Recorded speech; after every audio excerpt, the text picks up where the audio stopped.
And now for our feature presentation. Ladies and gentlemen, may I have your attention, please?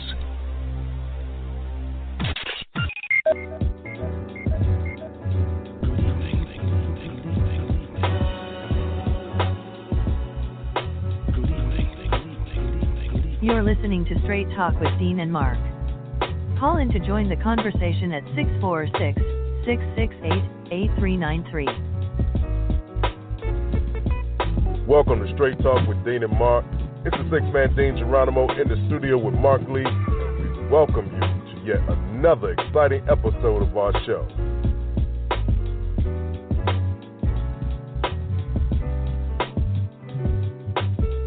Ladies and gentlemen, welcome back to another episode of Straight Talk with Dean and Mark. It's the evil genius, Dean Geronimo, and as always, from NJ to NC, I'm in the studio with my right-hand man, Mark Lee. So, Mark, tell me what's good in your neck of the woods, my brother. Well, you know, as always, we got all kinds of things happening in this neck of the woods. Some good, some bad, some just kind of indifferent. But definitely this weekend we were jumping. Church the Poet did his reality check-in. The play was really good. He did a great job. The cast was amazing. I was really impressed with some of the actors, some that I did not know what their abilities were going to be, but they definitely delivered a fine production. They did that on Friday and Saturday. And then on Saturday evening, we had some young entrepreneurs that were in town. So they had an entrepreneurship expo. I think the oldest one might have been 20, but most of them were between the ages of 12 and 17.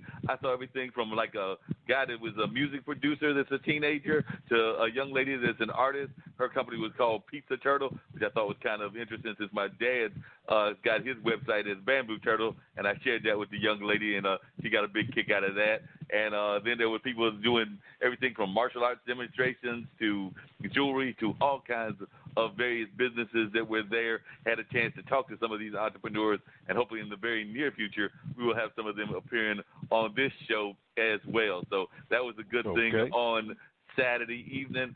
There was a little bit of bad news on Saturday evening, though, because we did have an incident here in Durham, not that far from where I live here in my apartment. But now there were some folks that decided to get stupid and have a little bit of OK Corral at one of the gas stations.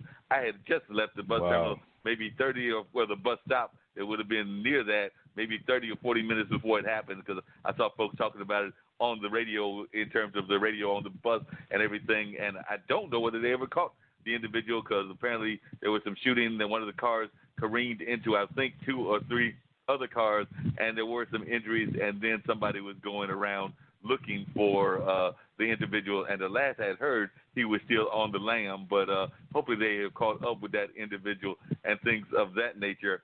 And then, you know, we've had a couple of political guests that have been on the show. We've had Javier, and we've also had Miss Victoria Peterson, because we did have our political you call it down the whittling of the field, because, you know, we had 10 candidates, and they whittled it down to 6.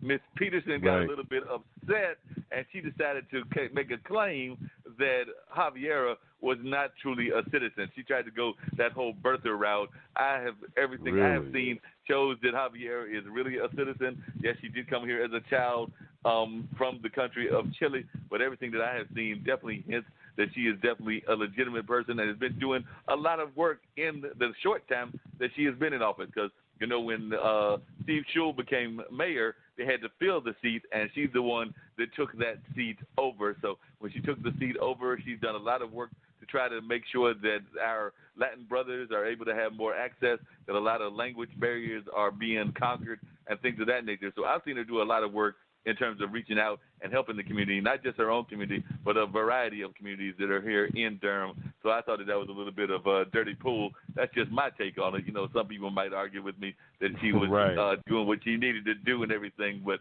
it seemed like a little dirty pool. And apparently the Durham Board of Elections agreed, because they unanimously, including the Republicans, dismissed her claim. She did say that she was going to go in front of the state Board of Elections and try to continue the madness, but hopefully that will not happen, because we got 6 very good candidates, and I just told you on the Facebook post, Victoria was not one of them, but all 6, including Victoria, were on our show. So the winners of the first round. Now they got to go into November 5th and decide who's going to be the three, whether it'll be our three incumbents or the three challengers. But of those six, the six that are currently on the slate to be voted on are the three incumbents, who are Jillian Johnson, Javiera Cabrera, Charlie Reese. You know, we've had all three of them on this show. And then also Dan Meyer, Joshua Gunn, and Jackie Wagstaff. So, hey, in terms of the politics of here, we're doing good, because out of the 10, we had 7 of them, and 6 of them made it to the next round. And one is complaining. That's a good thing. So in terms of our... Go ahead, Dean. For the ones that I was just going to say, you know, don't tell us about anybody else. Tell us why you're qualified to represent us. You know, the worst thing you could do is play like little kids. Well, he did this or she did that. That turns me off. I mean, you know what? Even if you had the ability to lead me now, I doubt that, because you're going to be one of those emotional individuals who won't serve in our better interest. You're more concerned with what somebody else has or does not have, which, you know, that mudslinging does no good for those of us who rule by logic and not emotion, you know. So just be careful about how you present.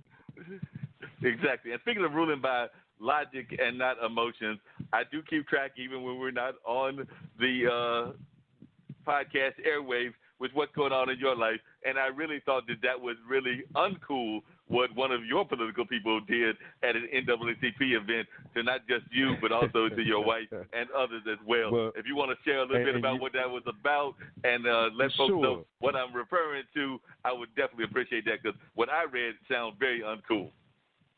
Oh, yeah, it was that Saturday night. It was a networking event at the New Jersey State Conference, NAACP. So there was really no program for this, and my wife and I worked the check-in table for these events. So, you know, then they came up and they said, you know what, ask individuals if they're elected officials, and we will give them a couple of minutes to speak to those that are in attendance. I said, okay, cool. So I started writing down the names of the individuals in the order in which they came in. And Senator Samuel Thompson, I'll say his name, is the senator of the 12th District representing Monmouth County, Middlesex County, Ocean County, and Burlington County.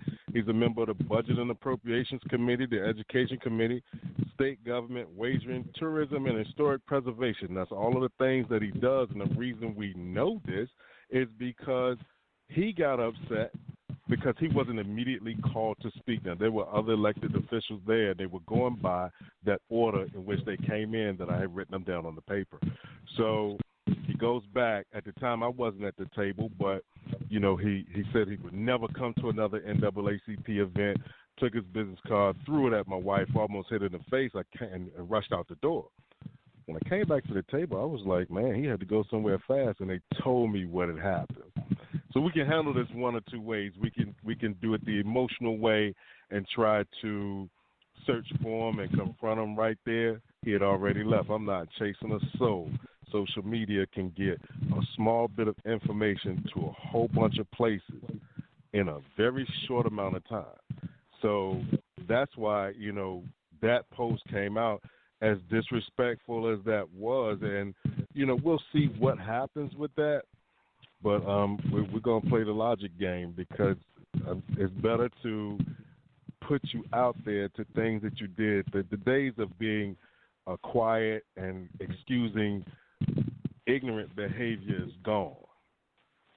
I'm not part of that group.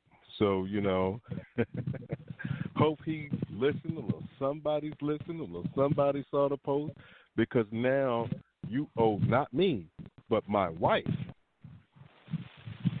more than anything, because your behavior was reprehensible. So you're going to learn one way or the other, the easy way or the hard way. Pick which way you want to go with it, you know? One way or the other, he's going to have to learn, and I can definitely relate to that and understand how you're coming from in terms of that. There's definitely, you know, you got to have respect for folks and what they're about and things of that nature. So I just don't get it. Just like I've had several people asking me, and I want to know your take on this as we wait for some of our guests to call in and everything. But what is your take on this whole concept of impeachment or not impeachment, because apparently we are in the middle of impeachment hearings. I understand that one of the Republicans that is a pro-Trump person got bounced from the impeachment hearing, so I'm guessing they didn't like that because he probably was going to say something that it was going to be in favor of that person that sits there in the White House, and they said, no, we don't need to have you right here, at least not right now. So I do understand that earlier today, one of his supporters was bounced, and I'm sure that he'll tweet about that or say something else nasty about the proceedings that are going on. But it seems like they have some legitimate concerns about this correspondence that went on between another country, and it seems like he's definitely trying to find as many ways as possible to color the issue and make it seem as if it's not as legitimate as I and a lot of other people seem to think that it is. You know what? I think that, honestly, it sounds nice to say, oh, we want to impeach him, but impeachment does not remove from office. So while you're yelling about that, yeah, you could say Richard Nixon, but he actually resigned. And then you impeached President Clinton, and it was like, all right, well, we found you guilty of this. All right, go back to work. So it's a lot of wasted time and energy to me. 3 years have already passed. The most important thing is to find a viable candidate that will come in and correct all of the ignorance and madness that has taken place since the day he walked into 1600 Pennsylvania Avenue.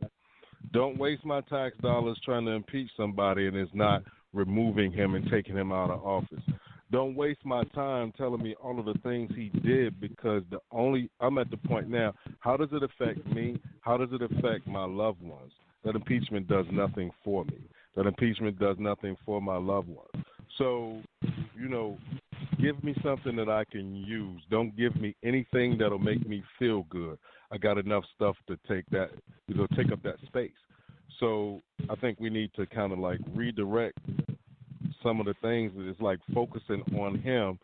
All right, focus on the problems that are facing, individuals are facing, because trust me, a dude that's homeless or unemployed could give a damn about his impeachment.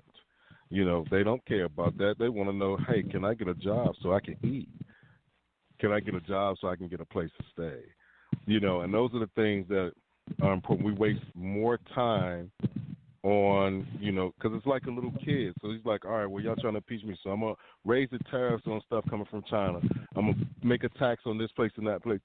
Either remove him or shut completely up. That's I'm trying to make it PG in case some kids are listening. But, at some point you have to, again, logic and emotion.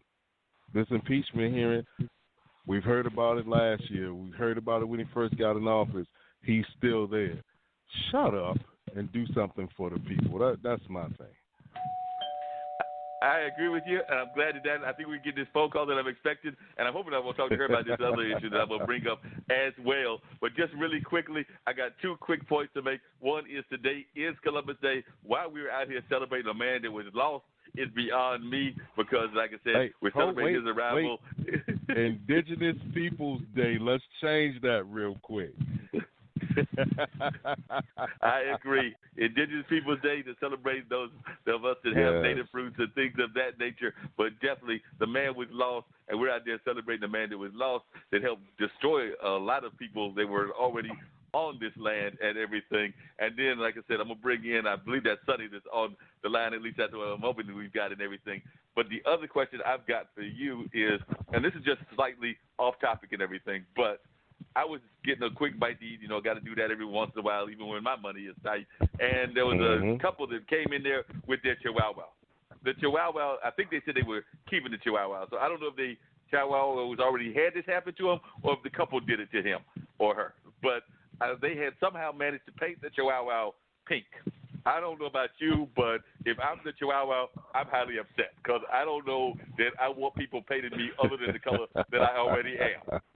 I'm pretty sure Chihuahuas come into the world brown, so I don't think they come into the world pink. And I asked the person, because it was an unusual dog with an unusual color, and I'm like, how did the dog become pink? And they were like, well, it didn't quite come out the way I wanted it to, but we painted it. I'm like, I'm sorry. I know the folks were probably trying to have fun with the dog, but if I'm dog, I'll sit there looking at people like, if y'all ain't careful, when y'all turn around, I'm taking a bite out of you.